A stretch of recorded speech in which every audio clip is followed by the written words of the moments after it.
नमस्कार, इटनो स्वदेश पे आपका स्वागत है। कल की तैयारी में मैं हूं मनीष पिंडगिरी। अगले आधे घंटे में मैं बताऊंगा कि आज भारतीय बाजारों में क्या हुआ। निफ्टी के एक्सपायरी का दिन था, वीकली एक्सपायरी थी, तो कह सकते हैं उतार चढ़ाव का रुझान देखने को मिला था। इसके अलावा मैं ये बताने की कोशिश करूंगा कि कल भारतीय बाजारों में हफ्ते के आखिरी कारोबारी सत्र में आप क्या रुझान देखने को मिल सकता है, आपकी क्या रणनीति होनी चाहिए। चूंकि ये शो आपका है तो आप इस शो में अपने सवाल पूछ सकते हैं। तरीका बेहद आसान है, दर्शकों का शो है तो आपको बस अपना नाम, अपने शहर का नाम, कौन सा शेयर आपने लिया है, किस भाव पे लिया है, ये तमाम जानकारी आपको सोशल मीडिया प्लेटफॉर्म पे भेजनी है। ट्विटर और फेसबुक पे इटनो स्वदेश को फॉलो कीजिए, फिर आप सवाल भेजिए। KKT लिखना है, स्पेस देना है और आप अपना सवाल वहाँ भेज सकते हैं, फिर हम आपके सवालों का जवाब देंगे। इसके अलावा एक और आसान तरीका है, मैं कह सकता हूँ कि और बेहद आसान तरीका है, यूट्यूब पे जाइए, कल की तैयारी शो को भी आप देखिए, क्योंकि वहाँ पे तमाम शेयरों के बारे में हम आपको बताते हैं। एक बार यूट्यूब का दिखा दिए फिर से, यूट्यूब के पेज पे जाइए, कल की तैयारी शो को देखिए और वहीं पे आप कमेंट में जो है अपने सवाल भेज सकते हैं। वहाँ से फिर आपके हम सवाल लेंगे और जानकारों से समझने की कोशिश करेंगे कि जो शेयर आपके पास है उसमें क्या करना है। तो यूट्यूब पे जाके आप अपने कमेंट में अपने सवाल जरूर भेजिए। आसान तरीका, यहाँ से हम आसानी से सवाल ले पाते हैं। लेकिन आज सबसे पहले बात करते हैं कि निफ्टी में आज हुआ क्या। निफ्टी में कह सकते हैं कुछ नहीं हुआ, एक पूरे दिन एक दायरे में ट्रेड करता रहा। निफ्टी के अगर हाई और लो की बात करें तो आप उसे समझ जाएंगे कि बहुत ज़्यादा रेंज देखने को नहीं मिला। 21,726 का हाई था, 21,593 का लो था। तो कह सकते हैं कि इंट्राडे में एक बार 600 के नीचे गया, इंट्राडे में एक बार 700 के ऊपर गया, आखिरकार में वो 600 और 700 के रेंज में फंस के वहीं पे बंद हुआ। बीच में हमने एक छोटा सा डिप बनते हुए दिखा था जब 21,593 के आसपास ये आया था, लेकिन वापस से रिकवरी देखने को लिए मजबूती के साथ ही बंद होने में कामयाब हुआ। निफ्टी बैंक, चूँकि निफ्टी में बहुत ज़्यादा कुछ नहीं हुआ तो निफ्टी बैंक में बहुत ज़्यादा कुछ देखने को नहीं मिला। 47,662 का हाई था, 47,237 का लो था। कह सकते हैं 350 अंकों के दायरे में ही पूरा दिन आज कहीं ना कहीं निफ्टी बैंक गुजार के निकल चुका था। अब कुछ स्टॉक्स देखिए, निफ्टी के मैं आपको दिखाता हूँ, फिर बैंक निफ्टी के दिखाता हूँ।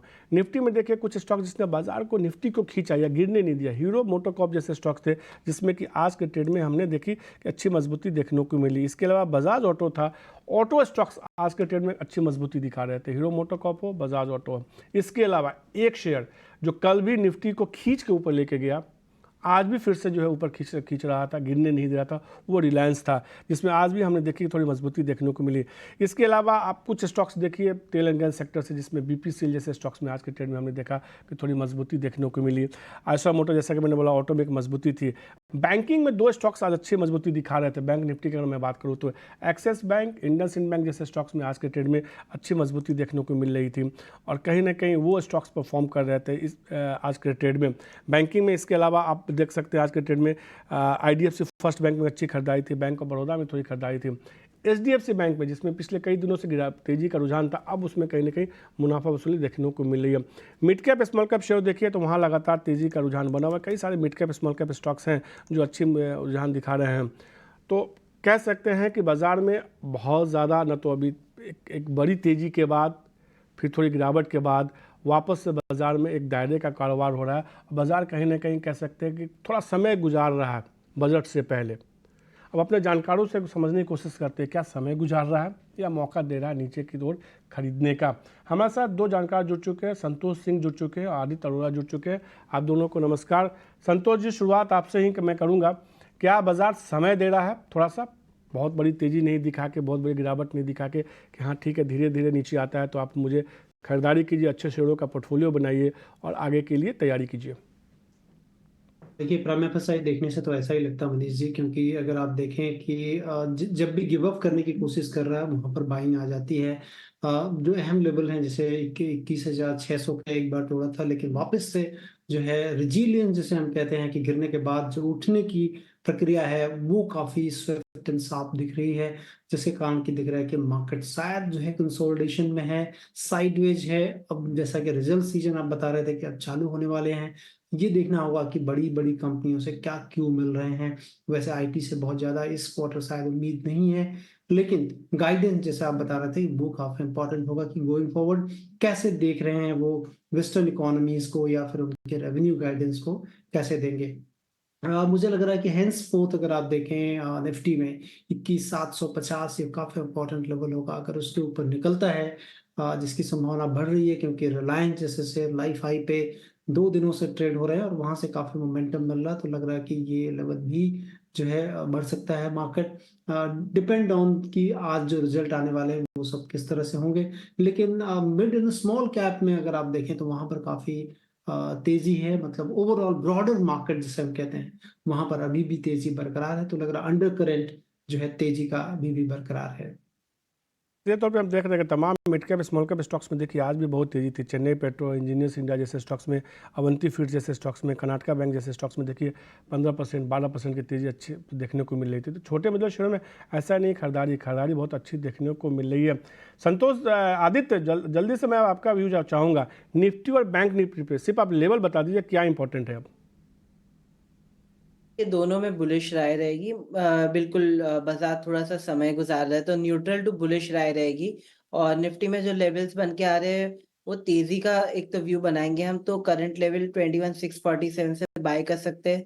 स्टॉप लॉस रखना चाहिए 21,450 और टारगेट बन के आ रहे हैं 21,850 से लेके 22,000। और अगर यही हम बैंक निफ्टी की बात करें तो बैंक निफ्टी में भी अच्छी लीडरशिप देखने को मिल रही है। कल आईसीआईसी बैंक, आज एक्सिस बैंक, तो उसमें करंट लेवल से बाय किया जा सकता है 47,450 और स्टॉप लॉस नीचे की साइड रखना चाहिए 47,000 और टारगेट है 48,000 से लेके 48,500। तो ये राय तो सीधे पे आदित्य की तरफ से की तरफ से कि उनके हिसाब से उनका ये कहना है कि हर गिरावट को आप खरीदारी के मौके के तौर पे लीजिए और यहाँ से मजबूती वापस से निफ्टी में देखने को मिल सकती है। उनको लगता है 21,850 22,000 तक का भी लेवल देखने को मिल सकता है निफ्टी में। अब बिना देरी किए सवाल जवाब के सिलसिला को शुरू करते हैं। पहला सवाल मुकेश जी का है। बीएचएल पे सवाल पूछा, उन्होंने 5 शेयर है 275 रुपये के भाव पे उन्होंने लिया है। क्वांटिटी कम है, हालांकि हमने देखा था कि पिछले साल बीएचएल में एक बड़ी रैली देखने को मिली थी, अब थोड़ा प्रॉफिट बुकिंग देखने को मिल रही है। संतोष, क्या राय होगी आपकी? देखिए भेल ने ऐसे अगर आप देखें फंडामेंटली थोड़ा निराश किया था लास्ट के 2-3 सालों में, लेकिन अब धीरे धीरे जो है जिस तरह से ऑर्डर बुक स्वेल कर रही है इनकी और इनको जो ऑर्डर मिल रहे हैं, ऐसा लग रहा है कि फोर्थ कमिंग जो इनकी कमाई होगी वो ठीक होगी। लेकिन अभी भी अगर आप करंट मार्केट वैल्यूएशन देखें तो वो कंफर्ट नहीं लगता है। अगर आपके पास है तो मुझे लगता है कि एक स्ट्रिक्ट स्टॉप लॉस लगा लें 194 के नीचे। अगर स्टॉक में गिरावट दिखती है तो वहां से निकलने की कोशिश करें, क्योंकि काफी बढ़ चुका है, अहेड ऑफ द अर्निंग्स काफी बढ़ा हुआ है स्टॉक। वैल्यूएशन थोड़े महंगे लग रहे हैं मुकेश को, उनको लगता है थोड़ी सी तेज़ी आती है तो आप इस शेयर से निकलने की कोशिश कीजिए। क्वांटिटी चूँकि कम है तो किसी और शेयर में आप स्विच कर सकते हैं। थोड़ी देर में संतोष कुछ आपको वीआईपी स्टॉक्स बताएंगे, निवेश के लिहाज से आप उसमें स्विच कर सकते हैं। जो अगला सवाल है विकास शुक्ला जी का है। एसजीवीएन पर उन्होंने सवाल पूछा है, 50 शेयर के पास है 93 रुपये के भाव पे। आदित्य, हमने देखा था 2023 के स्टार परफॉर्मर कुछ शेयर थे, उसमें एक एसजीवीएन भी था। किसी को उम्मीद नहीं थी कि इतनी बड़ी तेजी देखने को मिल सकती, लेकिन इसमें तेजी आई। क्या राय होगी एसजीवीएन को लेकर अब आपकी? आदित्य? देखिए, बिल्कुल मुझे आवाज आ रही है। देखिए, ये स्टॉक में बहुत ही ज्यादा लंबा चौड़ा मोमेंटम देखने को मिला है और अभी भी स्टॉक अपना मोमेंटम लूज नहीं कर रहा है।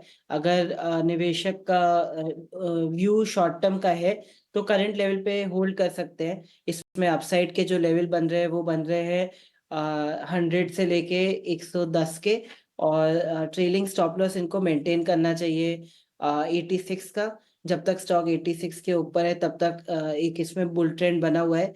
और अगर थोड़ा लॉन्ग टर्म नजरिया बना है तो मुझे लगता है कि 120 के भी लेवल देखे जा सकते हैं, 120 130, और उसके लिए इनको स्टॉप लॉस मेंटेन करना चाहिए 80 का। तो विकास जी, 80 रुपये के स्टॉप के साथ होल्ड करके चलिए, 120 रुपये तक का भी लक्ष्य देखने को मिल सकता है इस शेयर में। जो अगला सवाल है सूरज जी का है। जैन निगेशन पर उन्होंने सवाल पूछा है, शॉर्ट शेयर इनके पास है 70 रुपये के भाव पे। संतोष, हमने देखा बीते साल करीब इस शेयर में करीब 70-72% की तेजी देखने को मिली, अच्छी रैली देखने को मिली। समान तौर पर ये वैसे शेयर हैं जिनमें बजट से पहले थोड़ी सी रैली देखने को मिलती है। जैन निगेशन को लेकर क्या राय है आपकी? देखिए जैन इरिगेशंस अर्स्ट ऑयल तो काफ़ी जो है लॉस थी कंपनी में, लेकिन अगर आप देखें लास्ट के 2-3 क्वार्टर में कंपनी में काफ़ी ज़्यादा जो है कह लें कि सुधार हुआ है। ऑपरेटिंग प्रॉफिट मार्जिन्स बढ़ी हैं स्टॉक में। लेकिन अभी भी अगर वैल्यूएशंस के लिहाज से देखेंगे तो काफ़ी महंगा शेयर दिखता है। तो मुझे लग रहा है कि अगर आपके पास है स्टॉक तो 60 रुपए के नीचे का एक प्रोटेक्टिव स्टॉप लॉस जरूर रखें, क्योंकि फंडामेंटल अभी भी उतना सपोर्टिव नहीं है। केवल आप कह लें कि प्रॉफिट में आई है कंपनी, इसको लेकर थोड़ा मार्केट में जो है गंगो है। तो ये राय आते हुए सीधे तौर पे जैन इरिगेशन पर। जैन इरिगेशन जैसे स्टॉक्स जो है ना, कहीं ना कहीं बजट से पहले इसमें थोड़ा सा हलचल देखने को मिलता है और इतना स्वदेश भी बजट के लिए पूरी तरह से तैयार है। तो बजट 2024 विकास की गारंटी ईटी 9 स्वदेश का ये नारा है और यही कमोबेश इस बार के बजट में रहने की पूरी तरह से संभावना लगातार आप देख भी रहे हैं कि ईटी 9 स्वदेश पे आप बजट पे एक से बढ़कर एक शो देख रहे हैं, एक से बढ़कर एक एक्सक्लूसिव खबरें भी देख रहे हैं। फटाफट सवाल जवाब के सिलसिला को आगे बढ़ाते हैं। अगला जो सवाल है शिवानी का है। इंडिया सीमेंट पर उन्होंने सवाल पूछा है। 50 शेयर के पास है 274 रुपये के भाव पे। आदित्य, हमने देखा कि शेयर में बीते साल बहुत ज़्यादा हलचल तो देखने को नहीं मिली, एक रेंज का ट्रेड रहा पूरे साल। अगर बात करें तो इंडिया सीमेंट में करीब 12-13% का रिटर्न देखने को मिला। क्या राय होगी आपकी इंडिया सीमेंट को लेकर? देखिए, पूरा इंफ्रा स्पेस, सीमेंट और जो भी इंफ्रा के सपोर्टिंग सेगमेंट है, उस सब में एक बहुत पॉजिटिव ट्रेंड बना हुआ है। न्यूज़ फ्लो काफ़ी पॉजिटिव है, फंडामेंटल सुधर रहे हैं और कैपेक्स हो रहा है अच्छा खासा, एक्सपेंडिचर हो रहा है इस सेक्टर में, और सेल्स भी अच्छी हो रही है और चार्ट भी वही दर्शा रहे हैं। तो इंडिया सीमेंट में तेज़ी की राय रहेगी, इसमें बने रह सकते हैं। अभी प्राइस चल रहा है 258, इसमें भी बाय की सलाह रहेगी। स्टॉप लॉस रहेगा 240 का और टारगेट बन के आ रहे हैं 270 से लेके 290। होल्ड कीजिए, 240 का स्टॉपर्स लगा के चलिए। 270 से लेकर 290 रुपये तक का लक्ष्य देखने को मिल सकता है। हमने कई सारे स्टॉक्स पे चर्चा की और स्टॉक्स पे चर्चा करेंगे, लेकिन उससे पहले बात करते हैं वीआईपी स्टॉक्स की।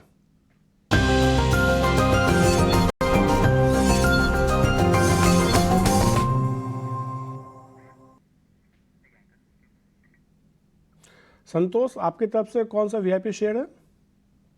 मेरी तरफ से इंडिया बुल हाउसिंग फाइनेंस है। स्टॉक में अगर आप देखें तो काफ़ी दिनों के बाद थोड़ी सी जो है अपमूव देखने को मिला है। उसके कारण है कि मैनेजमेंट ने पिछली बार अपने कॉन कॉल में कहा है कि लोन ग्रोथ की बात की है, जो कि बहुत दिनों से सेडेटिव लोन ग्रोथ थी।